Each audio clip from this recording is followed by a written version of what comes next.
(4월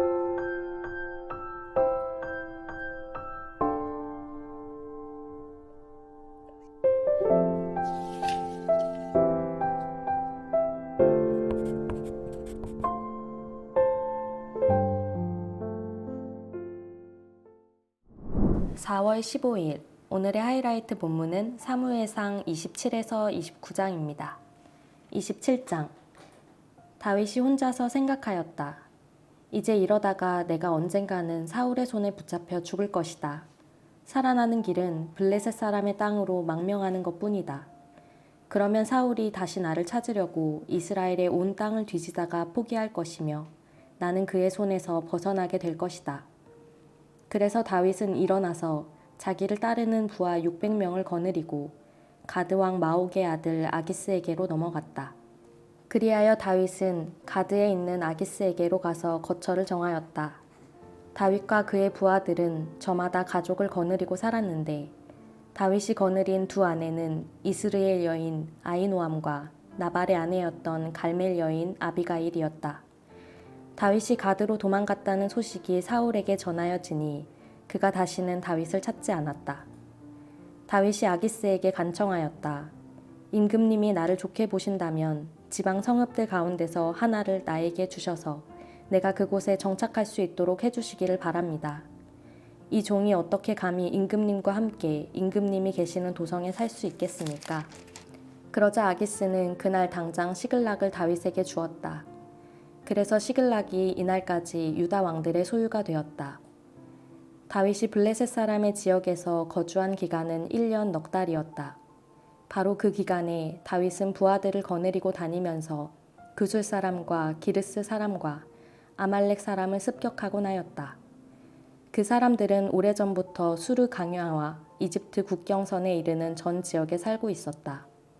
다윗은 그들이 사는 지역을 칠 때에는 남녀를 가리지 않고 한 사람도 살려두지 않고 양과 소와 나귀와 낙타와 옷을 약탈하였다.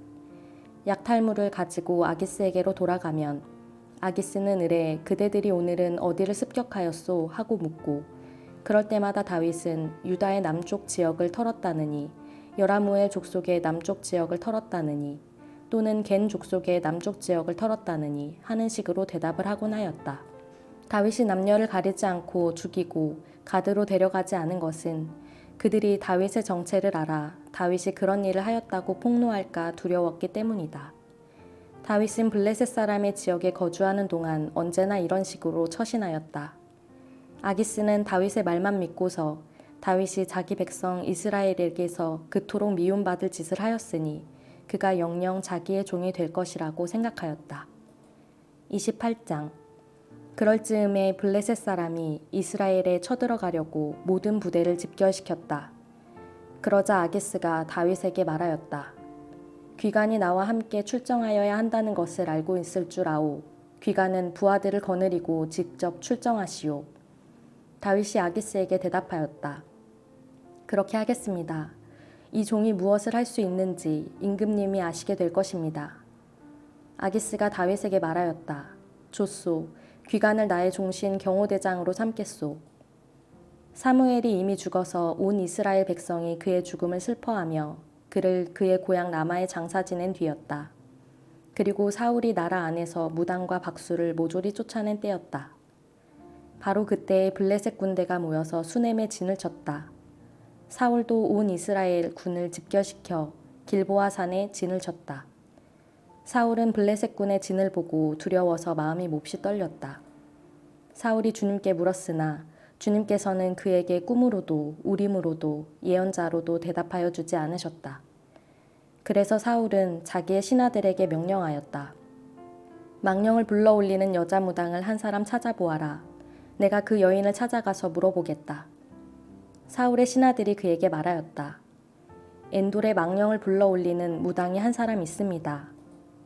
사울은 다른 옷으로 갈아입고 변장한 다음에 두 신하를 데리고 갔다.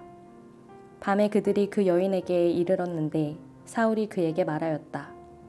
망령을 부르는 술법으로 내가 당신에게 말하는 사람을 나에게 불러 올려주시오.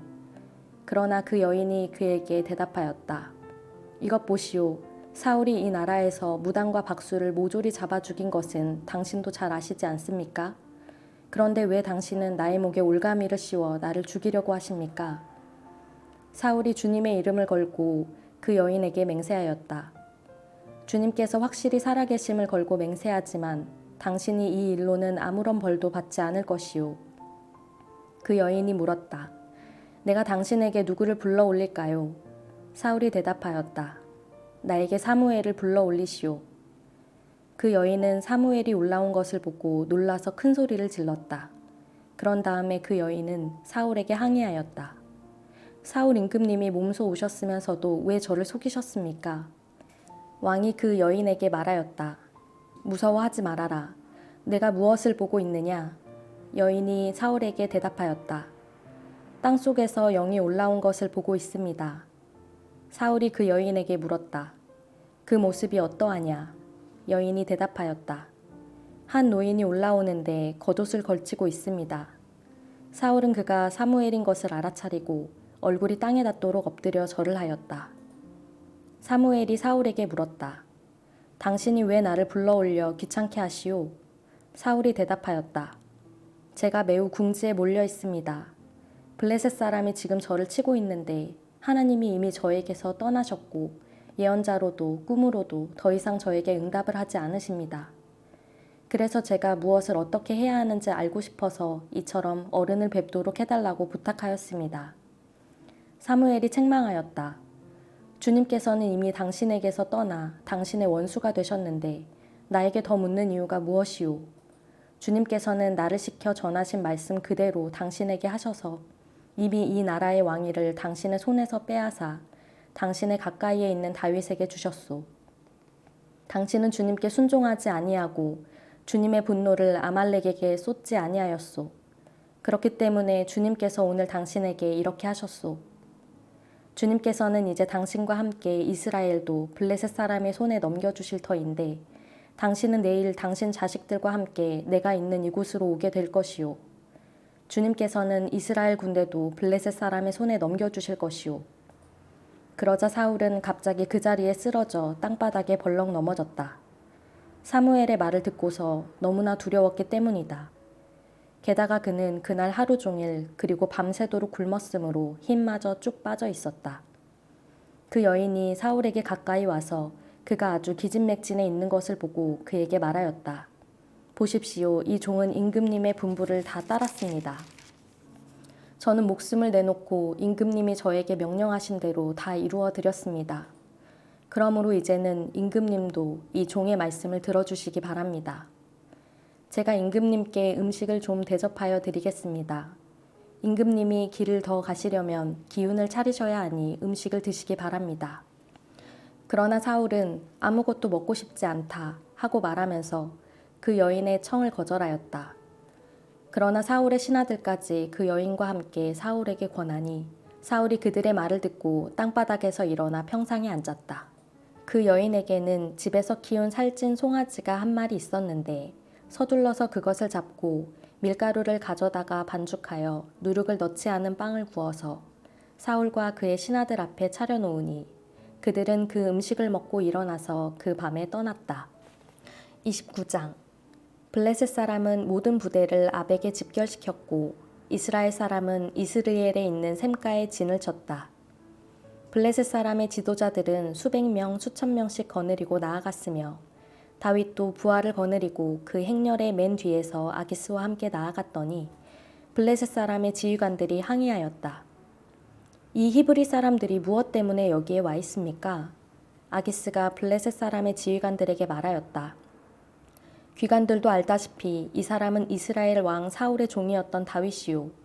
그가 나와 함께 지낸 지가 이미 한두 해가 지났지만 그가 망명하여 온 날부터 오늘까지 나는 그에게서 아무런 허물도 찾지 못하였소. 그러나 블레셋 족속의 지휘관들은 다윗에게 분노를 터뜨렸다. 블레셋 족속의 지휘관들이 아기스에게 강요하였다.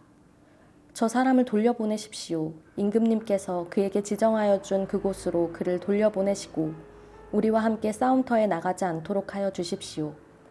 싸움터에 나가서 그가 우리의 대적으로 돌변할지도 모르는 일입니다. 그가 무엇을 가지고 자기의 주인과 화해할 수가 있겠습니까? 우리 군인들의 머리를 잘라다 바쳐서 하지 않겠습니까? 그가 바로 이스라엘 백성이 춤을 추면서 사울은 수천 명을 죽이고 다윗은 수만 명을 죽였다 하고 추켜 세우던 그 다윗이 아닙니까? 마침내 아기스가 다윗을 불러 말하였다. 주님께서 확실히 살아계심을 걸고 맹세하지만 장군은 정직하였소. 나에게로 온 날부터 오늘까지 나는 장군에게서 아무런 허물도 찾지 못하였기 때문에 장군이 나와 함께 이 부대에 들어와서 출전하는 것을 좋게 생각하였소. 그런데 저 지휘관들은 장군을 못마땅해 하오. 그러니 이제 장군은 블레셋 사람의 지도자들의 눈에 거슬리는 일을 더 이상 하지 말고 평안히 돌아가기를 바라오. 이번에는 다윗이 아기스에게 항의하였다. 내가 잘못한 일이 무엇입니까? 임금님을 섬기기 시작한 날부터 오늘에 이르기까지 임금님께서 말씀하신 대로 종에게서 아무런 허물이 드러나지 않았다면 왜 이 종이 이제 나의 상전이신 임금님의 원수들과 싸우러 나갈 수가 없습니까? 아기스가 다윗에게 대답하였다. 장군이 정직하다는 것을 나는 잘 아오. 나는 장군을 하나님의 천사처럼 여기오. 그런데 블레셋 사람의 지휘관들이 장군과 함께는 싸움터에 나가지 않겠다고 말하오. 그러니 이제 장군은 장군이 데리고 있는 옛 주인의 종들과 더불어 내일 아침 일찍 일어나시오. 내일 아침에 일찍 일어나서 해가 뜨는 대로 떠나도록 하시오. 그리하여 다윗은 다음날 아침에 일찍 일어나 부하들과 함께 출발하여 블레셋 사람의 땅으로 돌아오고 블레셋 족속은 이스르엘로 올라갔다. 아멘.